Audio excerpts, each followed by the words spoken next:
इतना आसान लगेगा कि जितना जीवन में आपने नहीं सोचा होगा। मेरे भाई 72 लेना है। आप 72 के आसपास में मेरे भाई क्या करो, तो 72 के आसपास में यहाँ पर जो है कोई भी एक परफेक्ट क्यूब को याद करो। बोलोगे सर कोई बेहतर याद है, कौन सा याद है? 64 कि इसके करीब में 64 नाम की एक परफेक्ट क्यूब होती है। और 64 हमारा किसके करीब में होता है, या 64 किसका है बताओ जल्दी से? तो बोलोगे सर 4 का है। किसका है? तो 64 4 का है। तो आपको जो याद रखना है वो मेरे भाई यहाँ पर ये याद रखना है, a प्लस या माइनस, और कितना हो जाएगा b/3a²। कितना हो जाएगा? तो b/3a²। यही चीज मेरे भाई लिखी हुई है, a plus minus b/3a²। a का मतलब यहाँ पर क्या है, वो संख्या जिसका क्यूब इसके आसपास है। तो जैसे 4 का क्यूब इसके पास में है तो a का मान कितना हो गया? तो a का मान 4 हो गया। यदि आप मेरे भाई संख्या को इससे छोटा लेंगे तो यहाँ प्लस रखिएगा, और यदि आप मेरे भाई संख्या जैसे 64 जो है वो आपने इससे छोटा लिया है तो यहाँ प्लस रखना, और यदि आप बड़ी संख्या ले लोगे तो आपको माइनस लेना पड़ेगा। अब एक बात बताओ, 4 का क्यूब मेरे भाई यहाँ पर 64 आप घटा दो तो कितना आ जाएगा? 8 आ जाएगा। तो यहाँ क्या करोगे, इसलिए यहाँ पर लिखोगे मेरे भाई +8। यहाँ पे क्या करोगे, कितना लिखोगे? तो +8 यहाँ पे। क्लियर है? आप ऐसे भी समझ सकते हो, सर a का मतलब जिसका क्यूब इसके पास में है, तो 4 का क्यूब इसके पास में है तो एक स्थान पे कितना लिखेंगे? 4 लिखेंगे। ठीक है। b का मतलब यहाँ पर कि जो संख्या का क्यूब था, जैसे 4 का क्यूब 64 था, इसमें से जब आपने घटा दिया तो कितना आ गया? +8। तो मैंने यहाँ पर क्या लिख दिया? तो +8 डिवाइडेड बाई 3 × a का स्क्वायर। तो 3 × 4 का स्क्वायर कितना हो जाएगा? 16। 8 से एक बार में, 8 से दो बार में, तो बोलोगे सर 4 + 1/6। ठीक है,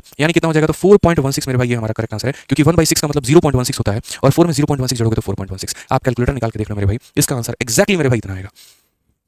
आप करके देख लो यहाँ पे।